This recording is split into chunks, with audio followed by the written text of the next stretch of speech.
이 시간 함께 하나님 말씀 보도록 하겠습니다. 함께 보실 말씀은 잠언 27장 14절에서 27절까지의 말씀입니다. 이른 아침에 큰 소리로 자기 이웃을 촉복하면 도리어 저주같이 여기게 되리라. 다투는 여자는 비 오는 날에 이어 떨어지는 물방울이라. 그를 제어하기가 바람을 제어하는 것 같고 오른손으로 기름을 움키는 것 같으니라.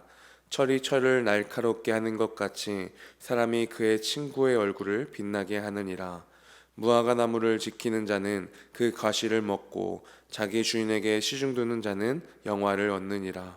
물에 비치면 얼굴이 서로 같은 것 같이 사람의 마음도 서로 비치느니라. 술과 아비도는 만족함이 없고 사람의 눈도 만족함이 없느니라.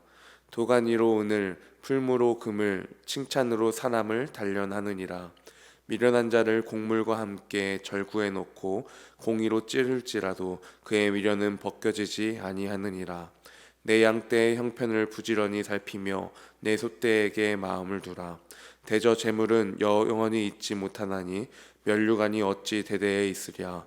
풀 벤 후에는 새로움이 돋나니 산에서 꼴을 거둔 것이니라. 어린 양의 털은 내 옷이 되며 염소는 밭을 사는 값이 되며 염소의 젖은 적넉하여 너와 내 집의 음식이 되며 내 여종의 먹을 것이 되느니라. 아멘.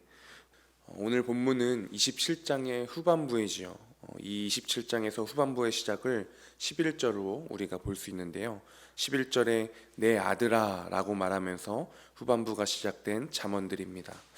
우선 오늘 본문이 시작하는 24절을 보시면요, 이른 아침에 큰 소리로 자기 이웃을 축복하면 도리어 저주같이 여기게 되리라 라고 말씀합니다. 이 말씀을 읽는데, 이 본문을 이렇게 시작하는데 이 구절을 읽기만 해도 저 같은 경우에는 굉장히 큰 스트레스를 받겠더라고요. 아침에, 그냥 아침도 아닙니다. 이른 아침에 라고 말씀하고 있습니다. 그리고 그냥 소리도 아니고 큰 소리라고 말씀하고 있습니다. 이른 아침에 큰 소리로 말하는 거, 웬만하면은 짜증을 안 내기가 힘들지 않겠습니까? 아무리 그 말이 좋은 말일지라도, 아무리 그 말이 축복의 말일지라도 축복이 축복으로 들리기가 참 어려울 것입니다. 이건 한번 싸우자는 것인가 라는 생각도 들 수 있겠습니다.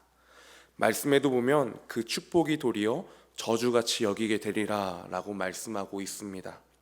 저는 이 본문을 보면서 내가 이 세상을 살아가는 한 사람으로서 사람들과 화목하고 그 안에 성장하기를 바라시는 하나님의 모습을 묵상하여 보았습니다.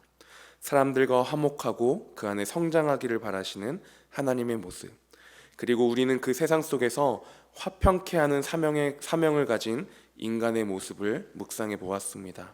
세상 속에서 화평케 하는 사명을 가진 인간의 모습. 화평케 하는 데에는 우리가 지혜가 필요하겠지요. 나는 마음이 그런 게 아니었어 라고 말할지라도, 맞아요, 어떻게 우리가 그 모든 사람들을 만족시키고 할 수 있겠냐마는, 그럼에도 우리의 행동과 말 속에는 화평케 함에 대한 책임이 있지 않습니까? 우리가 잠언을 묵상하면서 계속해서 앞에서 우리가 보았던 것이 무엇입니까? 중심을 보시는 하나님이었습니다. 중심을 보시는 하나님의 모습. 그렇기 때문에 우리가 하나님께로 나아갈 때에 우리는 하나님을 경외하는, 하나님을 사랑하는 그 중심을 가지고 그러한 지혜로 나아가야 할 것이었습니다. 그렇다면 우리가 우리에게 허락하여 주신 가족, 이웃들, 친구들, 다른 사람들에게 나아갈 때는 어떠할까요? 마찬가지로 우리가 그 사랑의 중심, 그 마음, 그것들이 있어야 하겠고, 그런데 사람들은 중심만을 보지는 못하는 것 같습니다. 그들에게 우리는 내 마음은 기본이고 나의 행동과 말 속에서도 그들을 위로해 줄 수 있는, 배려해 줄 수 있는 우리의 모습이 있어야 하겠지요. 내가 아무리 사랑의 마음으로 할지라도 그것이 이른 아침에 큰 소리처럼 상대를 시험에 들게 할 때도 있지 않습니까? 그런 의미에서도 우리가 사람을 대함에 있어서 지혜가 필요한 것 같습니다. 이게 안 될 때 서로를 아끼고 사랑하는 마음에서도 서로에게 상처를 주고 그것을 몰라주는 경우가 생기겠지요. 이것이 안 될 때에 세상 사람들이 그리스도인이라고 다를 것 있어? 라고 말하게 되지 않겠습니까? 맞습니다. 이것이 굉장히 어려운 것 같습니다. 살아가면서 정말 어렵다고 종종 생각이 드는 것이 바로 사람, 그리고 그 사람과의 관계인 것 같기도 합니다. 그래서 요즘은 많은 사람들이 어떻게 하냐면 사람과의 관계조차를 안 하려고 하는 것 같습니다. 그래서 이 세상 가운데, 오늘날 가운데 이 공동체라는 것이 정말 어렵다라고 말하기도 합니다. 왜냐하면 공동체는커녕 사람을 멀리하기 때문이죠.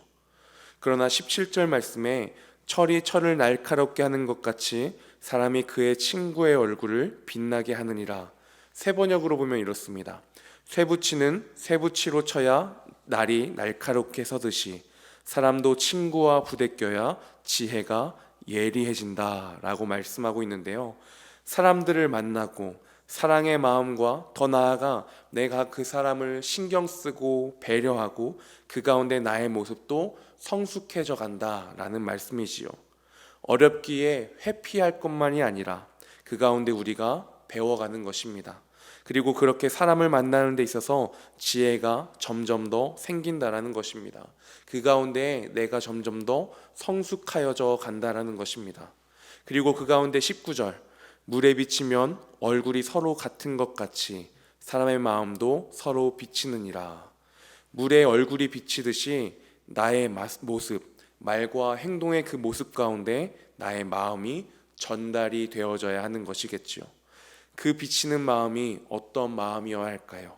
우리가 주님을 사랑하는, 주님의 사랑을 가지고 나아가는 그 사랑의 마음, 그것이 비춰지는 우리의 모습이 되어야 할 줄 믿습니다. 그 모습으로 우리는 이 세상에서 선한 영향력을 끼치며 사람들을 화평케 하는 자로서의 사명을 다할 수 있는 것입니다. 이 시간 우리가 함께 기도하며 나아가기 원합니다. 그리고 그러면서 우리의 삶의 모습을 한번 돌아보기를 원하는데요. 가족에게, 이웃에게, 그리고 교회 지체들에게, 또 다른 누군가에게 나는 그런 의도는 아니었으나 상처를 주고 아픔을 주었던 내 마음을 그 말과 행동의 모습 때문에 잘 전달하지 못하였던 그 일들이 우리 삶의 모습을 되돌아보면 있지 않습니까? 주님, 이 세상에 나를 불러주셨으니 이 세상 가운데 내가 만나는 사람들을 향해 주님의 마음을 가지고 나아가게 하시고 그 가운데 나의 말과 행동을 통하여서 선한 영향력을 끼치는 모습이 되게 하여 주시옵소서.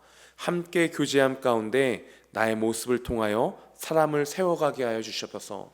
나의 삶의 모습과 그 모든 것들을 통하여서 그리스도인이라면 참 다르구나 라는 모습을 나타내게 하여 주시옵소서.